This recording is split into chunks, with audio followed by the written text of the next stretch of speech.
Maris nilinaw na walang kinalaman si Anthony sa break-up nila ni Rico. Maris Racal to the public, huwag po sana ninyong idirekta ang galit ninyo kay Rico. Maris Racal on Anthony Jennings' involvement in her breakup with Rico Blanco. Wala na sa picture si Anthony. Pangunahin lang kami ni Rico. Maili ako ang issue. Matapos kumpirmahin ni Maris Racal sa publiko na hiwalay na sila ni Rico Blanco, kaagad linaw ng aktres na walang kinalaman ang on-screen partner niyang si Anthony Jennings sa kanilang breakup. Sa ginanap na Star Magic Press Con nitong Biyernes, July 12, 2024, isinapubliko ni Maris ang malungkot na kinahantungan ng 5 taong pagmamahalan nila ni Rico. Revelasyon ng kapamilya actress-singer, tapos na kami ni Rico. Fresh naman po. Ilang linggo na, pinakamalungkot at pinakawalang laman ang mga linggong naranasan ko sa buong buhay ko. Walang third party nakasangkot. Kasunod pagsasapubliko ni Maris sa breakup nila ng River Maya vocalist na si Rico ay alam daw niyang hindi may iwasang idawit ang pangalan ni Anthony. Kaya naman ngayon pa lang ay nais niyang klaruhin walang kinalaman ang pagtatambal nila ni Anthony sa naging desisyon nila ni Rico na maghiwalay. Paglilinaw ng aktres, wala na sa picture si Anthony. Maili kami lang ni Rico. Maili ako ang issue. Sa default kapamilya series na Can't Buy Me Love, unang nagtambal sina Maris at Anthony. Dahil sa nakatutuwa at nakakakilig nilang chemistry on screen bilang sina Snoop, Anthony, at Erin, Maris, nabuo ang tambalan nilang tinawag na Snorin. Matapos ang serye, nagsunod-sunod ang mga proyekto nilang magkasama. Kabilang na rito ang Netflix social series nilang Bida-Bida at kaliwat ka ng endorsements. Maris hiniling sa publiko na huwag sisihin si Rico. Dahil sa kasalukuyang pinagdaraanan, nakiusap si Maris sa publiko na respetuhin ang desisyon nila ni Rico. Nakiusap din niyang huwag ibaling ang sisi kay Rico. Mas nasasaktan at madudurog daw siya kapag nakita ang dating nobyo na nagdurusa dahil sa kanyang naging desisyon. Ani Maris, ito lang ang pagkakataon na pag-uusapan ko ito. Since habang nasa loob kami, mapapakumbaba kong hinihiling sa publiko na tingnan kami ni Rico nang may pagkunawa at pagmamahal dahil pareho kaming nagdadalamhati. Hindi naman makokontrol yung mga opinyon ng tao, but please don't direct your hate towards Rico because she's too precious for that. Kung handa kayong magtapon ng ilang mga suntok, handa akong kunin ang mga ito. Dahilan ng kanilang break-up. Hindi direktang sinabi ni Maris ang dahilan ng kanilang break-up. Ngunit may mga binanggit siya tungkol sa mga desisyon na gusto niyang tahakin sa buhay na maaaring dahilan ng kanilang hiwalayan. Bagamat masaya, nagmamahalan at kontento naman sila sa isa't isa, dumating daw sa puntong nagbago ang gusto at prioridad ni Maris, bagay na agad niyang sinabi kay Rico. Emosyonal na pahayag ni Maris, kami ni Rico, napakaganda ng universe namin. Puno ito ng pagmamahal, tawa, musika, lahat. Sa 5 years namin magkasama, lagi kami magkapareho. Hindi ko alam kung ano ang nangyari sa akin. Siguro lumingon ako sa susunod na pahina at nakita ko ang isang bagong pananaw sa buhay. Nagkaroon ako ng mga pangitain kung sino ang gusto kong maging at kung paano ko nais na mag-evolve. Sobrang curious ako sa mundo at ang totoo, dumadaan ako sa mga pagbabago. And alam naman natin yung change is either good or bad. Pero ang kinaiinisan ko sa pagbabago ay hindi maiiwasan. Hindi mo siya matatakasan. Wala ka nang pwedeng ibang gawin kundi harapin ito at harapin. So, sinabi ko kay Rico ang tungkol dito. Sinabi ko sa kanya ang mga problema ko at ang mga issue ko. At kinuha niya ito tulad ng isang tao. Para lalaki ang kinuha niya. Nang masisining makapag-usap, nagdesisyon daw sila ni Rico na tuluyan ng maghiwalay at iprioridad ni Maris ang mga gusto niyang gawin na wala na ang musikero sa kanyang tabi. Mahirap man ang kanilang naging desisyon, mas nanaig daw hanggang sa huli ang pagmamahal at respeto nila sa isa't isa. Ani Maris, napakahirap ng usapan kasi mahal na mahal ko siya at mahal niya ako. Pero napakarami kong tanong tungkol sa buhay ko at paano ko siya itutuloy sa buhay. At napakarami kong tanong tungkol sa akin at sa sense of self ko. Napakahirap pero napakamagalang na paghihiwalay. Hanggang sa pinakadulo ng relasyon, puno pa rin ito ng pagmamahal at pagpunawa. At one of a kind si Rico. Kung kaya ko lang laktawan ang aking 20, alam mo, ngunit hindi ko kaya. Kailangan kong harapin ito, kailangan kong umupo sa aking damdamin at kilalanin ang aking mga pagbabago. Get more updates sa Philippine entertainment industry sa PBPH. Maris Racal sa pagtatago ng marupok sikreto sa mga magulang.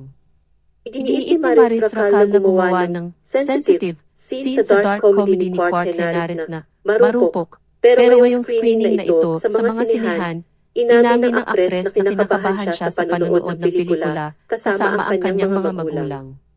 Actually, tense at kinakabahan talaga ako ngayon na pinag-uusapan namin, pero ipinaglaban ko na mapabilang yung eksena. Ako ay laro. Sa puntong iyon ng buhay ko, handa na akong lumaki, mag-evolve bilang artista, pahayag ni Marie sa mga reporters sa isang special screening kamakailan. It's a first for me ever. Actually, hindi alam ng parents ko ang movie na ito o kahit yung isa ko pang project, The Kang Show. Parang mamamari ang mommy ko, natatawang sabi ni Maris, habang pinagsasama-sama ang mga kamay para gayahin ang pagdarasal. Ipapapanood ko ito sa mga magulang ko kapag 80 taong gulang na sila at mahina na sila para sampalin ang mukha ko. Salaysay sa totoong buhay. Naalala naman ni Maris ang pagkakataong narinig ng mommy niya ang The Kang Show at hinarap siya. Gusto niyang panoorin ito. Sabi niya, ipinapangako ko na hindi kita hahatulan.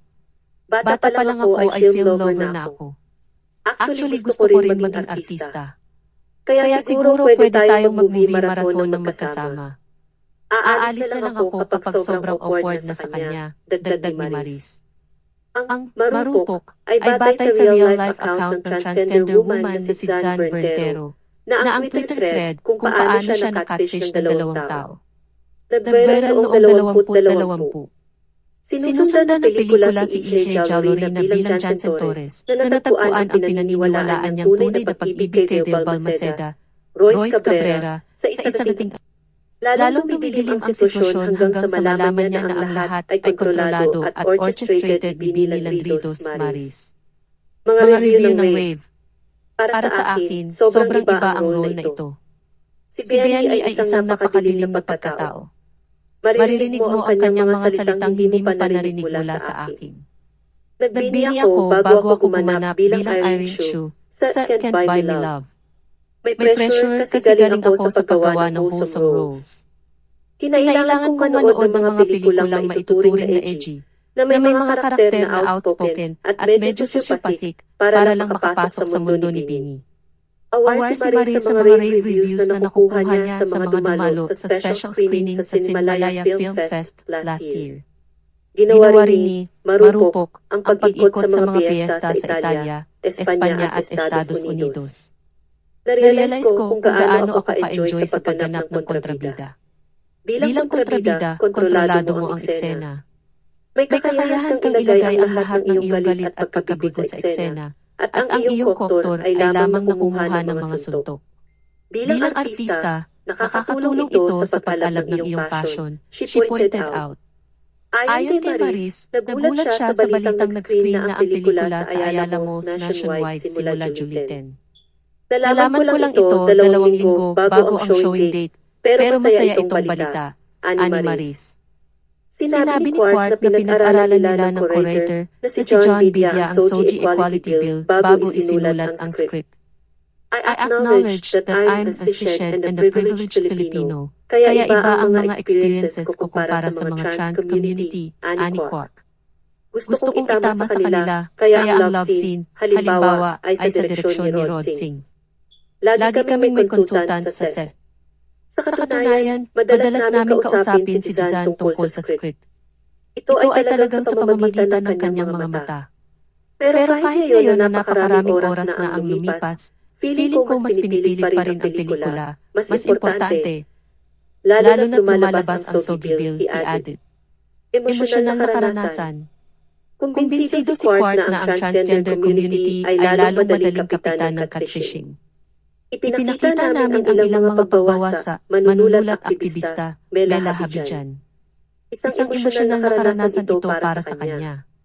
May mga trans women daw na successful sa field nila, pero parang nalilimos ng pag-ibig. Iyon ang term niya, aniquart. Minsan, gusto mo lang ng love, kaya willing kang maniwala to go that extra mile for it. Isang karanasan ito para sa akin na nakakapagbigay ng mata. Ayon kay EJ, na dating child actor, awari siya sa mga reaksyon ng mga tao nang malaman nilang transwoman na siya ngayon. Masaya ako sa kanilang mga reaksyon, lalo na mula sa mga taga-suporta sa labas ng trans community. Sila ang mga taong gustong magkwento sa atin. Mahalaga ito sa akin. Ibig sabihin nito ay LGBTQ ang isang plus performers ay may trabaho. Ang mas mahalaga pa ay dapat natin alagaan at suportahan ang mga artistang ito na nagkukwento ng mga matatapang at mapangahas na kwento tulad nito, Laysad. Ang marupok na ginawa sa ilalim ng Anima Studios ay ginawa sa suporta ng 22 Full Circle Lab ng Film Development Council of the Philippines. At yan ang ating latest showbiz Chika update for today. Huwag kalimutan mag-subscribe. Click the notification bell for more showbiz Chika updates. Like and share the video. Maraming salamat at magandang buhay sa lahat. Paalam.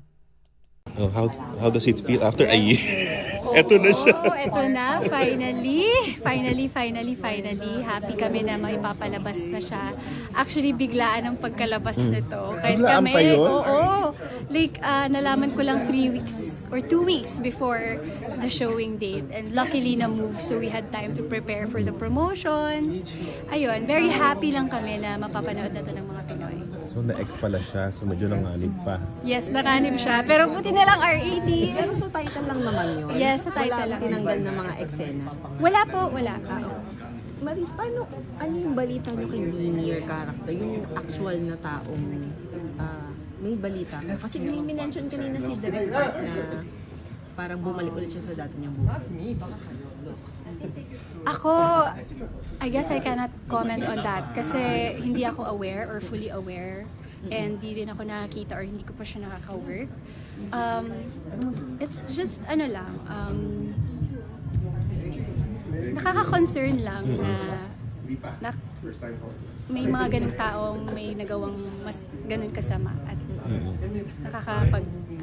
nakakapagbalik pa rin. So, it's very concerning na nalaman ko from you na nasa work pa rin siya. Yeah. Marisa as an ally and gay icon nga, sabi nila. Yung role mo dito is mean girl siya eh. Di ba? Yes. Siya yung antagonist eh. Yes, So, siya yung orchestrator. oo eh. So, pwede talaga isipin dahil si Maris yung gumanap, parang baka isipin ng iba, maganda talaga yung ginawa niya. Ay, okay yung ginawa niya. Ano mo doon, take mo doon? Hindi, ang gusto ko talaga, sabi nga ni Direk kanina, interesting because it's a fact. Likeable talaga ang mga taong may underlying issues and mga intentions. So it's real na magugustuhan mo talaga sila in person, hindi mo alam na ikaw pala yung i-attack. So sana hindi naman talaga nilang sobrang magustuhan yung pinaka-character ko dito. But sana mas magustuhan nila yung message ng pelikula. Yeah. Ito na yung mga tao watching you dun sa teleserye, yung comedy nyo dun. And you said this is a dark kind of comedy. So Yes. parang to rep your fans lang a little bit. What can they expect na klase ng comedy from you? This is so different. Kasi Beanie is a very dark character kasi. So may mga words doon na hindi pa siguro nila naririnig from me. Kasi sanay sila ako sa mga role na Cassandra sa Kang Show, mga ganong kind of comedy. Ito ibang kind of comedy. So, yeah. So may preparation ba yun? Di ba ngayon mo lang ginawa yung ganyan ka? Oo. Actually, before Irene Shue, di ba si Irene Shue is, dark din also, na naging likable at the end. Ginawa ko si Beanie first. And she's the first darkest character na I've ever portrayed. And there's pressure talaga kasi galing ako sa mga wholesome roles, sa mga mababait na mga characters. So there was really a challenge for me. So I watched so many films na edgy and outspoken, very sociopathic. So ganun yung preparation ko. Parang just to get in the world of, a person na ganun yung ugali. Yeah. Hindi ka ba na-worry yung mga dark characters mo na nilalove ng tao? Hindi naman. Parang, ano naman, I think, nangyayari talaga yun. Kasi, ewan ko ba, Because may... of you. Nako, hindi. Kahit siguro sa history, may mga fans talaga yung mga kontrabida. Hindi ko alam bakit. Palaaway ba't mga Pinoy? Kasi, hindi ko alam ba't nagugustuhan. But thankful naman ako. Ang time din ng Bini, ha? Being. Ngayon ang Bini. Bini. Pero bad girl si Bini here. Yes. Hindi lang bad. Mean girl. Mean. Evil. Or you liked it doing these edgy kind of characters? You want to push the... Yes, actually, sa film na to actually, dun ko nabukas yung door na, na-enjoy ko pala tong character na to because I control the scene. Kasi when you're the good one, you just accept the punches. And this one, you throw the punches. So parang you have the ability to, lagay mo yung gigil mo doon, ilagay mo yung inis mo doon. Ikaw ang magdadala ng mga eksena at tatanggapin lang ng mga kung sino man yung inaaway mo. So, as an artist or an actress, nakakabuhay siya ng passion. Ganun. Love life wise. Okay ka po. We're good. Ah, you're good. Yeah. Yeah. Okay. Gusto ko din we're good. Sana yung mga